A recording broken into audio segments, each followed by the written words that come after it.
Hey everyone, welcome to Ben's Experience. In this video, I will show you how to submit a sitemap in Google Search Console. I'm now inside my Google Search Console, and to submit a sitemap, simply click on Sitemaps from this left side menu, and here you need to fill in your sitemap URL. This is a website of mine built using Hostinger Website Builder, and the sitemap URL is simply like that, sitemap.xml. And this is my sitemap page. All I need to do is to simply copy this part and hit copy.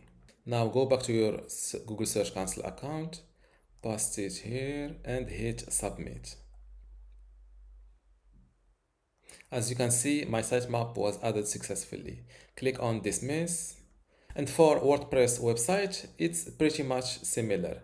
Just visit this page /sitemap.xml and you will see all of your sitemaps for this website. This is a sitemap for posts. This one is for pages. This one is for products, and this one for categories, and so on.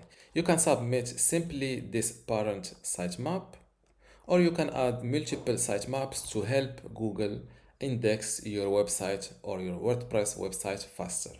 Before you go, I have something special for you. I have 2 free online video courses for you. The first one is about Hostinger hosting and WordPress managing, and the second one shows you how to use Hostinger Website Builder to make basic websites or online shops. You can get them both for free just by clicking the link in the description. If you liked this video, give it a thumbs up and subscribe. If you have any question, leave a comment below.